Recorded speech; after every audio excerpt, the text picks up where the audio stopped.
Bridgeport, Connecticut, outubro de 1974. Uma pequena cidade americana, de ruas pacatas, janelas iguais e vizinhos que se conheciam pelo nome. Nada parecia extraordinário, até que uma casa na rua Lindley começou a respirar. Sim, respirar. A família Gooden morava ali havia 7 anos. Um lar simples, mas cheio de fé. O pai, Gerard, era um homem silencioso, o tipo que acreditava que tudo tem uma explicação racional. A mãe, Laura, uma mulher de oração, de mãos calejadas e olhos que carregavam fé e cansaço. E o filho, Brian, 10 anos, magro, pálido, de um olhar inquieto. Naquela semana, Laura sentia que o ar dentro da casa estava diferente. Pesado, denso. O relógio da cozinha atrasava todos os dias às 3 da tarde. O cachorro que antes dormia na varanda, agora rosnava para o nada. E Brian dizia ouvir vozes. No começo eram apenas sussurros, palavras que pareciam vir do porão. Mas naquela tarde, 26 de outubro, algo se manifestou pela primeira vez. Laura estava sozinha na cozinha. O sol entrava pela janela e o rádio tocava uma música lenta. De repente, o ar ficou frio. A chama do fogão tremulou e o rádio desligou sozinho. Um segundo depois, a cadeira atrás dela deslizou sozinha pelo chão, sem que ninguém encostasse. Ela congelou. O som do móvel arranhando o piso ecoou pela casa. O coração de Laura disparou. E então, silêncio. Ela respirou fundo e olhou ao redor. Nada. Mas quando deu o primeiro passo para o corredor, ouviu um sussurro masculino junto do ouvido. Estou aqui. Laura deixou o prato cair. O som do vidro se espalhou. E no mesmo instante, todas as portas da casa bateram ao mesmo tempo. Brian correu para a cozinha chorando, os olhos agarrados, apontando para o teto. Ele gritava, "Mãe, as luzes estão tremendo." Laura olhou para cima e viu a lâmpada balançando sozinha, como se um vento invisível atravessasse o teto. E então a lâmpada se partiu sem explodir. O vidro caiu em silêncio. No chão, as lascas de vidro formaram um triângulo. Naquela noite, Gerard voltou do trabalho e ouviu a história. Riu, tentando acalmar a esposa.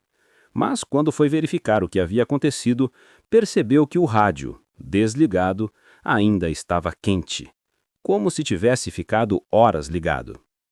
Ele decidiu não comentar, mas à meia-noite, o som voltou. Um ruído grave, metálico, vindo do porão. Parece uma corrente arrastando. Ele desceu com a lanterna. Cada degrau rangia. No porão, o ar era pesado, frio e cheirava a ferrugem. A luz da lanterna oscilava. E então, no canto, uma cadeira balançava sozinha. Gerard congelou. Deu um passo à frente e a cadeira parou. Deu outro e a cadeira moveu-se novamente como se recuasse dele. O homem subiu as escadas correndo, trancou a porta e não disse nada à família. Mas, na manhã seguinte, quando acordaram, a cadeira estava na cozinha, virada para a parede, como se alguém tivesse ficado sentado nela observando a noite inteira. Nos dias seguintes, os fenômenos se intensificaram. As batidas vinham das paredes, 3 batidas, sempre em sequência.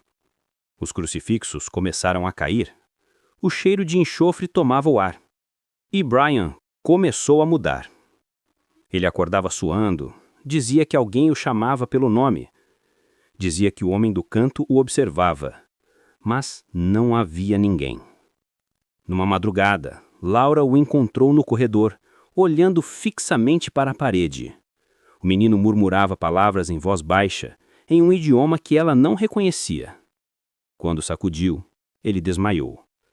Ela ligou para o padre da paróquia, Padre Charbonneau.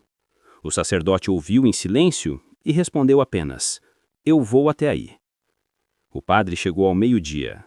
A casa estava silenciosa demais. Laura chorava, segurando um rosário.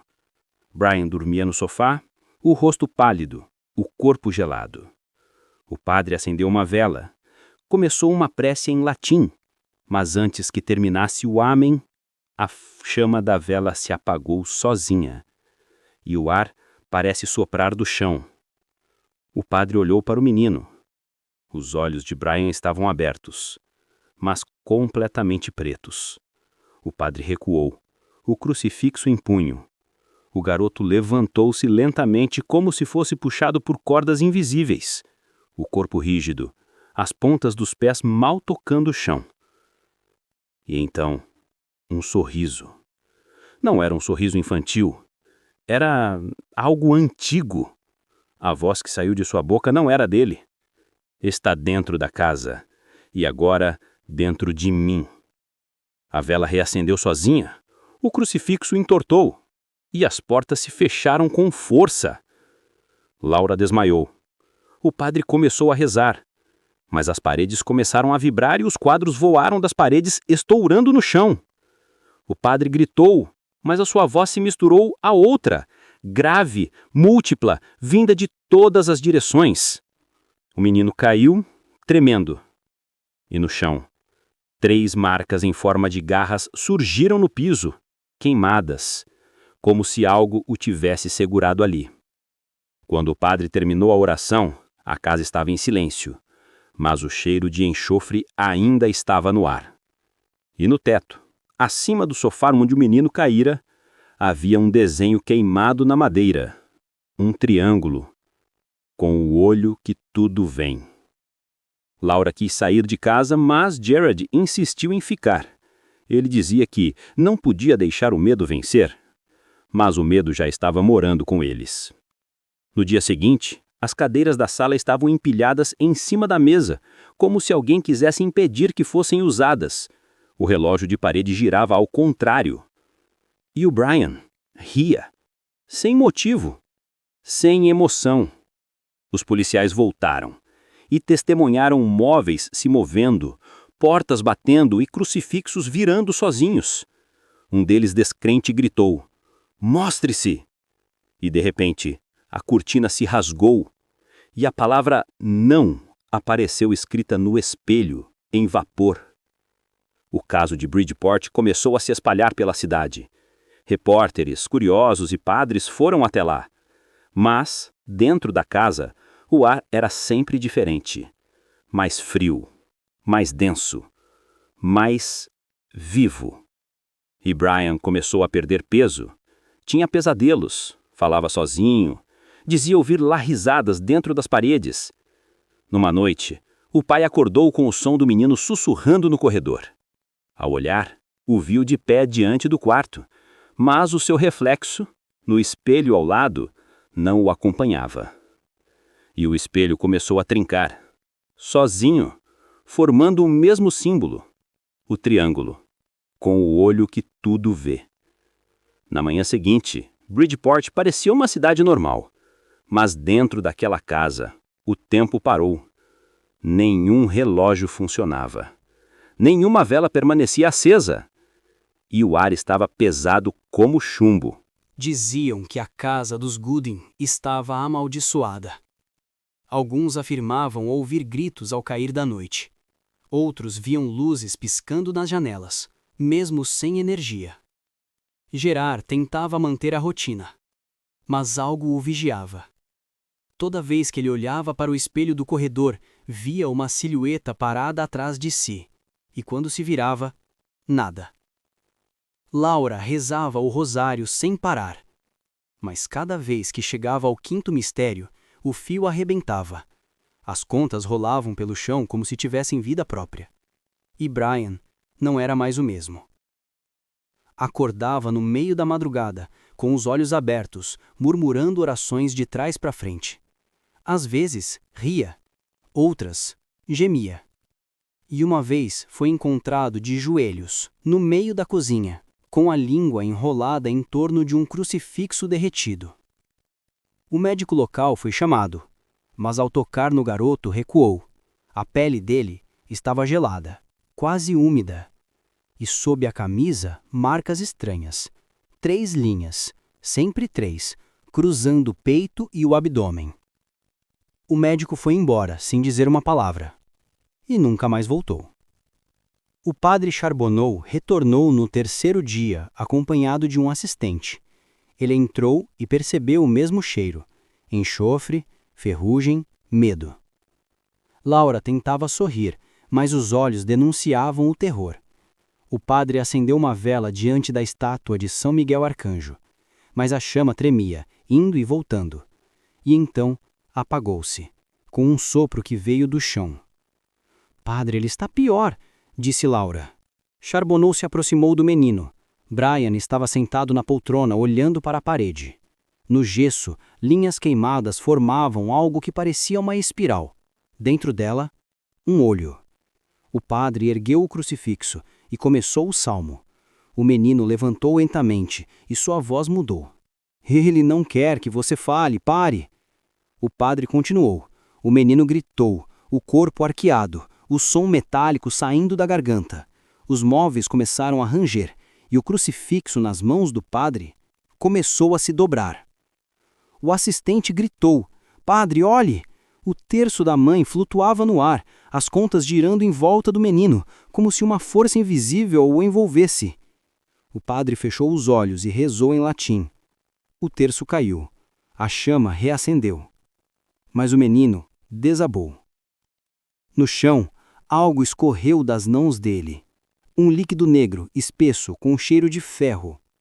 O padre recuou, fez o sinal da cruz e disse: Isso não é humano. Naquela noite, Bridgeport dormia sob chuva. Mas dentro daquela casa não havia som de gotas, apenas respirações. Laura sentia que alguém caminhava de madrugada. Os passos eram pesados, lentos, como se arrastassem correntes. Ela saiu do quarto e viu o impossível. A cadeira da cozinha, aquela que flutuara pela primeira vez, estava parada no centro da sala. Sobre ela, o crucifixo da parede, de cabeça para baixo.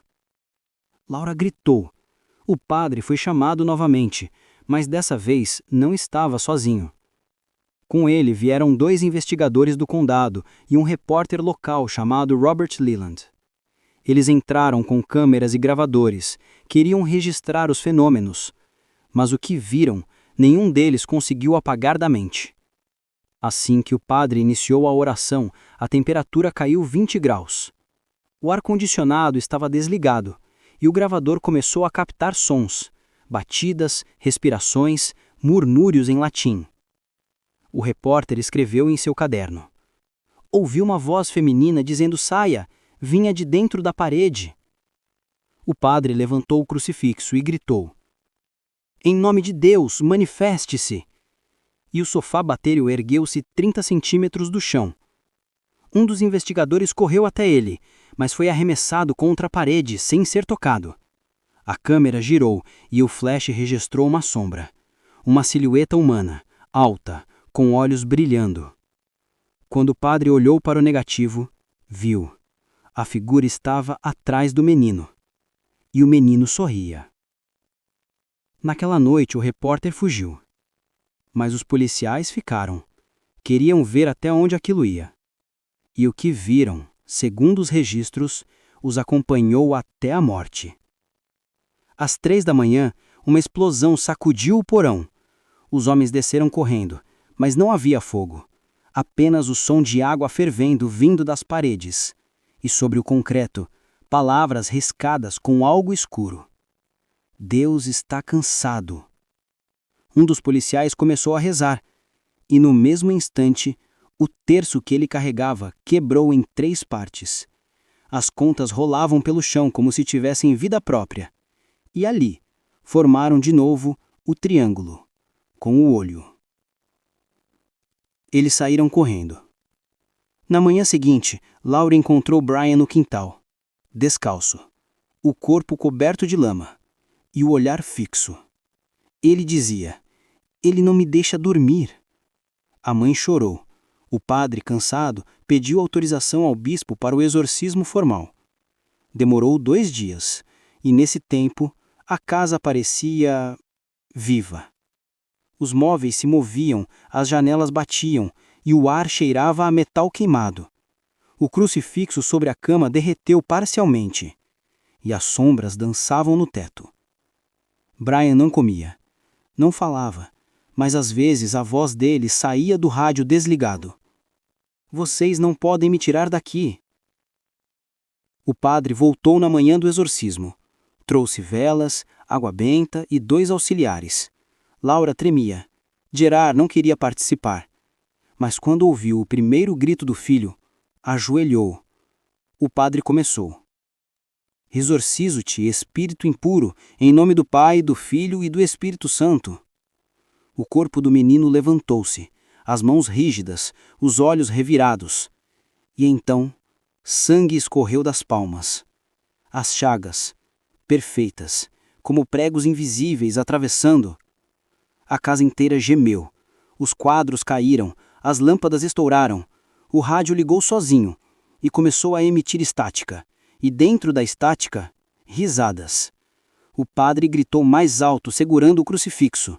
Mas o símbolo de madeira começou a queimar. O fogo não consumia, só brilhava, como brasa viva. E de repente, o menino gritou com voz múltipla, metálica, distorcida. Ele nunca vai sair. Ele pertence a nós. O corpo do menino flutuava no centro da sala. A luz oscilava, o crucifixo queimava nas mãos do padre, os auxiliares rezavam entre lágrimas, Laura, ajoelhada, repetia o nome de Deus. Mas o nome de Deus parecia não existir ali dentro. O ar era denso, quente, metálico. O chão vibrava e pela primeira vez o padre sentiu medo.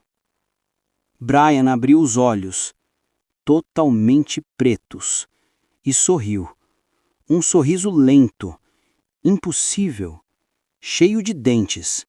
A voz dele saiu em eco, vinda de todas as paredes. Vocês acham que sabem quem manda aqui? O padre apertou o crucifixo com tanta força que o sangue escorreu entre os dedos e gritou: Em nome de Cristo, deixe esse corpo! O menino arqueou. As janelas se quebraram ao mesmo tempo.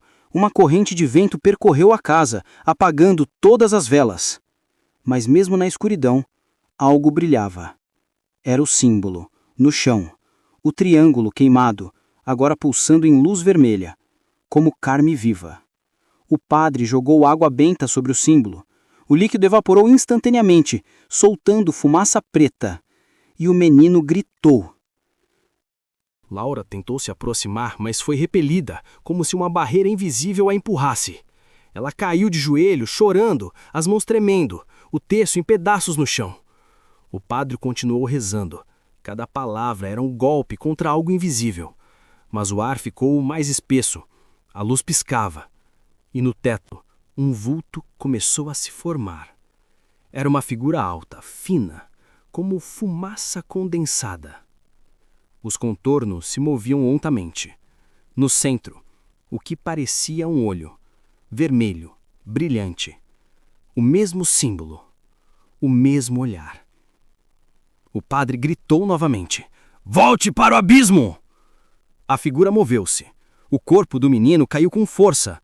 O chão rachou, e um som semelhante a um rugido distante atravessou o ar. O vento cessou. A luz se apagou. E o silêncio caiu como um véu. Por um momento, ninguém respirou. O menino estava imóvel. A chama da vela se acendeu sozinha, iluminando o rosto dele. Os olhos estavam normais. Ele chorava. O padre caiu sentado, exausto. O crucifixo ainda fumegando. Laura abraçou o filho. Gerard chorou pela primeira vez em anos. Tudo parecia acabado. Mas o padre, de joelhos, olhou para o canto do quarto e viu o triângulo queimado ainda pulsando lentamente. Era como se algo tivesse saído, mas deixado a porta entreaberta. Os dias seguintes foram um vazio. A família se mudou. A imprensa esqueceu. E a casa foi vendida. Mas os vizinhos diziam que à noite luzes piscavam nas janelas e que o novo morador, um homem solitário, mudara de lá em apenas 3 semanas, dizendo que a casa respirava. Os arquivos do caso foram levados pelo Departamento de Polícia. O relatório original, datado de 1974, tinha 22 páginas. Hoje, restam apenas 6. As outras foram marcadas com uma tarja preta, censuradas. Um dos policiais envolvidos deixou uma nota antes de morrer. Eu não sei o que vi, mas vi. E um padre, o mesmo Charbonneau, escreveu em seu diário particular. Havia mais de um, e um deles ficou. Anos depois, Brian cresceu. Nunca falou do ocorrido. Nunca mais pisou na igreja. Viveu isolado, trabalhando como mecânico, como o pai. Mas em 2006, aos 42 anos, ele morreu dormindo. No quarto, sobre o criado mudo, encontraram um caderno. Dentro dele, apenas uma página escrita em letras trêmidas. Ele nunca me deixou. E abaixo da frase, um desenho. Simples. 3 linhas que se cruzavam, formando o triângulo. E dentro dele, um olho.